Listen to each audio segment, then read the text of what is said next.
Welcome back to the video series. We're on a big one today, guys. This episode is about prices, so let's get started.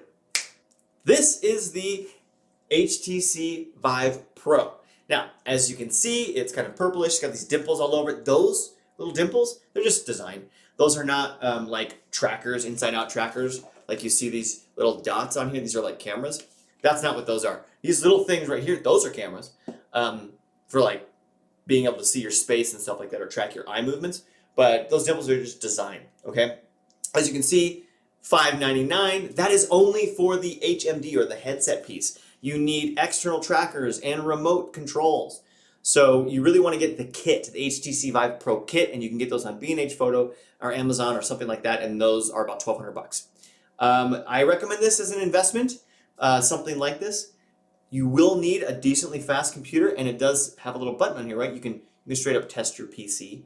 And it doesn't require that heavy duty of a computer, especially if you're not doing this for super gaming, right? We're here to teach and do education.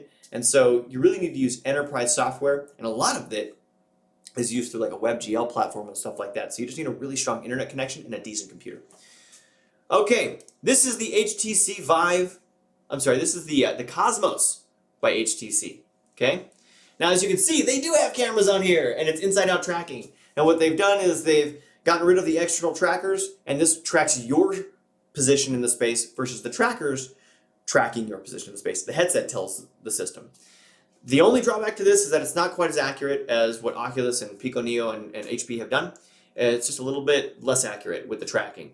But again, if you're not a super gamer or do this for education, this is going to work fine. This system runs, what is it, like $700? It is wired. It goes to your computer. And it is about $700. Okay, this is the Quest 2.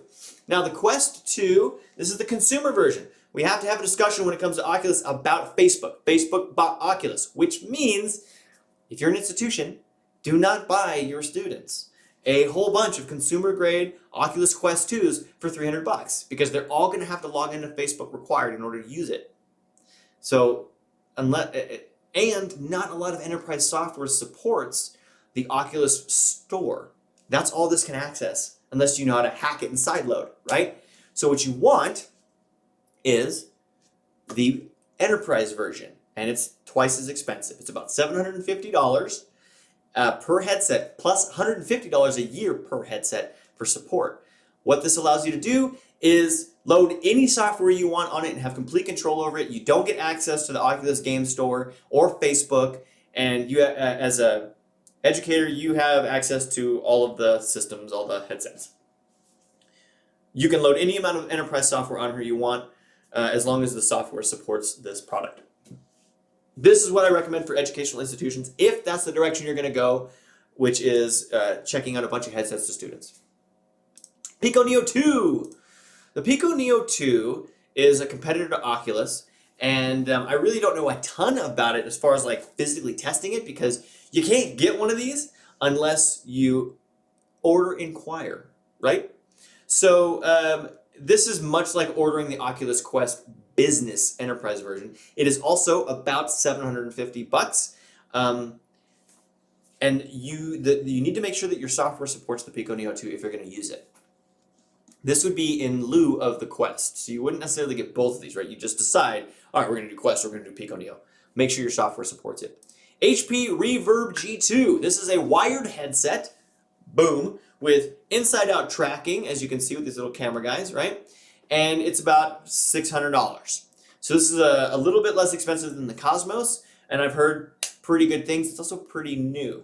Again, these are monitors. It's using the brains of your computer. So you're really looking for something that's the most comfortable. When we're talking a wired headset, we're looking for something that's the most comfortable, that's durable, it's going to last, so you don't have to keep buying a bunch of these. But also, maybe something that's not going to put you out $2,000 or $3,000 every time you want to replace it.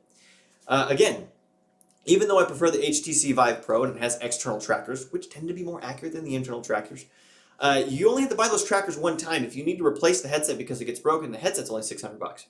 One last thing about Oculus before we move on to my recommendations. The Rift. It's a wired headset. It's only $300. Works really good.